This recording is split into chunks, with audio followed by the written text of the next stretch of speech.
दोस्तों, आज हम एसएससी जीडी की क्लास 1 है जिसमें हम आज जियोग्राफी को कवर करेंगे। तो देखते हैं जियोग्राफी के प्रकार कितने प्रकार का होता है। तो जियोग्राफी 3 प्रकार का होता है। पहला है फिजिकल जियोग्राफी, दूसरा है ह्यूमन जियोग्राफी और तीसरा है मैप जियोग्राफी, जिससे हम मैप से बेसिक आइडिया लगाकर चीज़ों को देखेंगे। तो आइए देखते हैं। पृथ्वी का सबसे कोर टॉपिक यह है। कोर टॉपिक देखिए कि पृथ्वी का आकार किस तरह का है। पृथ्वी किस तरह की है।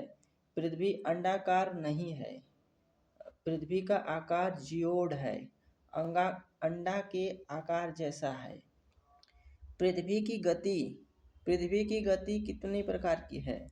तो पृथ्वी 2 प्रकार की गति करती है। पहला है रोटेशन, घूर्णन के कारण ही दिन रात होता है। यदि पृथ्वी अपना घूर्णन करना रोक दे तो क्या होगा, कमेंट में बताइएगा। अगला रोटेशन है रिवॉल्यूशन, परिक्रमण के कारण मौसम बदलता है। यह पृथ्वी का कोर टॉपिक है और इसके लिए महत्वपूर्ण लाइन बहुत इम्पोर्टेंट है। जैसे कि इक्वेटर हो गया, ट्रॉपिक ऑफ कैंसर हो गया, कर्क रेखा, ट्रॉपिक ऑफ कैप्रिकॉर्न हो गया, मकर, आर्कटिक सर्कल, अंटार्कटिक सर्कल, यह सब बहुत ही महत्वपूर्ण है। अगली क्लास में डिटेल जानेंगे। आगे देखते हैं, कुछ क्वेश्चन को देख लेते हैं, प्रैक्टिस कर लेते हैं। पृथ्वी का आकार तो कैसा है। तो पृथ्वी का आकार जियोड है। कैसा है, जियोड है। दिन और रात किसके कारण बनते हैं। तो दिन और रात पृथ्वी के घूर्णन के कारण बनते हैं।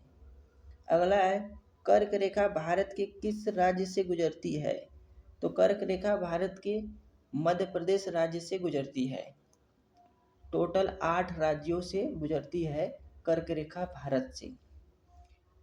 पृथ्वी एक चक्कर कितने घंटे में लगाती है। तो पृथ्वी अपने धुरी पर एक चक्कर कितने घंटे में लगाती है। तो 23 घंटा 56 मिनट में पृथ्वी अपने ही अक्ष पर 23 घंटा 56 मिनट में घूमती है। अगला है भूमध्य रेखा क्या है। तो भूमध्य रेखा 0 डिग्री है। 0 डिग्री अक्षांश को कहते हैं। आइए कुछ क्वेश्चन और देख लेते हैं, ध्यान से करिए और आपके लिए क्वेश्चन भी दूंगा। वर्षण का परिवर्तन का कारण क्या है। वर्षा क्यों परिवर्तन होती है। जैसे मौसम बदलता क्यों है, क्योंकि पृथ्वी की परिक्रमा और उसकी धुरी का झुकाव के कारण मौसम बदलता है। कर्क रेखा भारत के कितने राज्यों से गुजरती है। तो कर्क रेखा भारत के 8 राज्यों से गुजरती है। अगला है भूमध्य रेखा को किस अक्षांश पर माना जाता है। तो भूमध्य रेखा को 0 डिग्री अक्षांश पर माना जाता है। पृथ्वी के सबसे निकट तारा कौन सा है।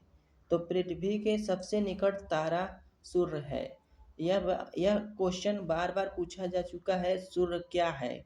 तो याद कर लीजिए, सूर्य एक तारा है। अगला क्वेश्चन, ध्रुव तारा किस दिशा को दर्शाता है। तो ध्रुव तारा उत्तर दिशा को दर्शाता है। पृथ्वी का सबसे बड़ा वृत्त कौन सा है। तो भूमध्य रेखा वृत्त। तो दोस्तों, यह रहा क्वेश्चन। तो आप अब के लिए हम अगली क्लास में प्रैक्टिस सेट लेकर आएंगे। तो आज के लिए बस इतना ही। चैनल को सब्सक्राइब करिए। जय हिंद।